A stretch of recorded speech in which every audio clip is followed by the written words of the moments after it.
역사적 예수, 어느 현대주의 신학자의 글. 그렇지만 해석과 적용에 반전이 있습니다.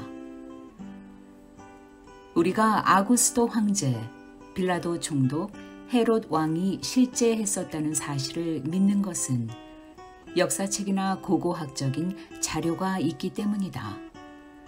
동전과 건축물 머릿돌에 그들의 이름이 새겨져 있고 또는 역사책에 그들의 치적에 대한 자세한 언급이 나온다. 그럼 성경 이외의 로마의 역사책에서 예수님의 실제에 대한 역사 기록을 찾아볼 수 있을까? 아래 두 사람의 역사책에서 찾아볼 수 있다.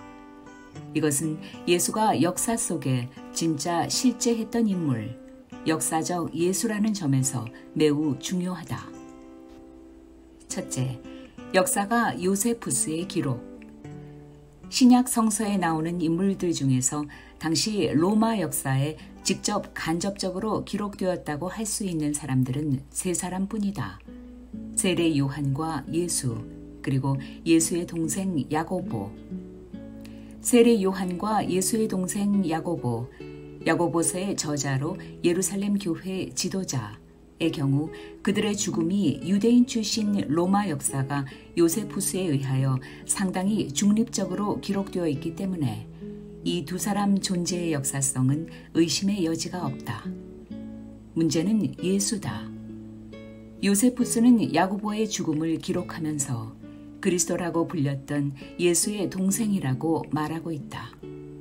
그는 예수의 실제에 대한 직접적인 언급을 하지 않았지만 야고보를 언급하면서 야고보가 예수의 동생이라고 간접적으로 잠깐 기록하였다.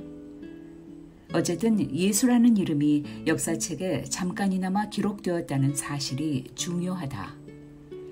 요세푸스는 그 이외에도 또 다른 저서에서 예수에 대하여 더 자세히 기록하고 있으나 이 부분은 기독교 공인 후 기독교인들에 의하여 상당 부분 조작되었다는 가능성이 상당히 신빙성 있게 제기되고 있다.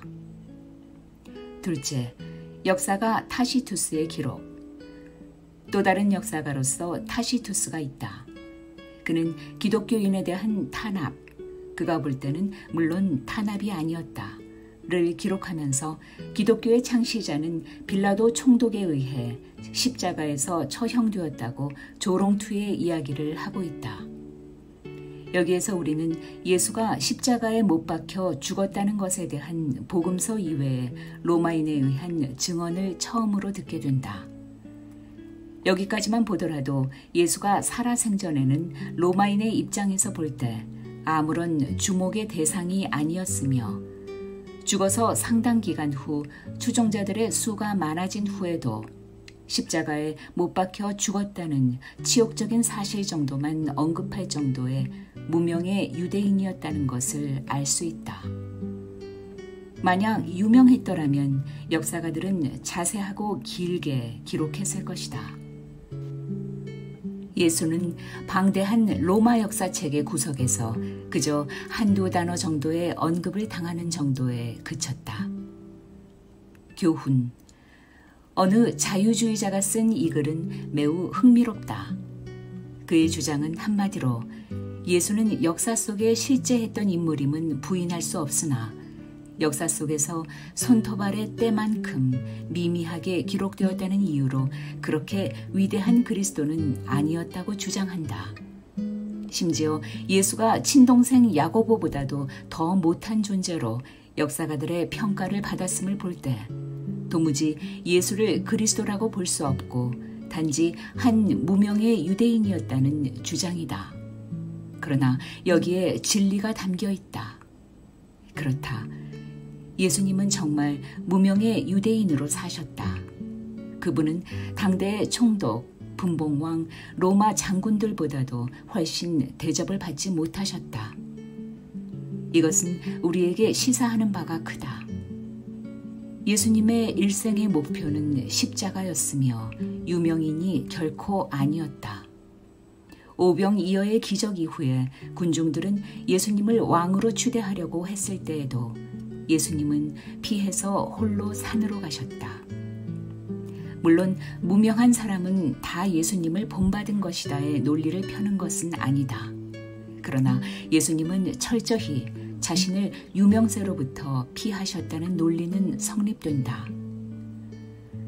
오늘날 같은 매스미디어 시대에 사람들은 은연중에 유명하게 되어야 목회가 잘 된다는 생각을 갖게 된다. 그래서 필요 이상으로 교회 홍보에 신경을 쓰게 된다. 그런데 위의 역사적 자료에 의하면 예수님은 결코 당대 세상 매스컴의 인정을 전혀 받지 못하셨다. 예수님이 그나마 인정을 받게 된 것은 사도행전에 나오듯이 초대교회에서 왕성한 전도 활동을 벌였던 그의 제자들에 의해서였다고 할 수 있다.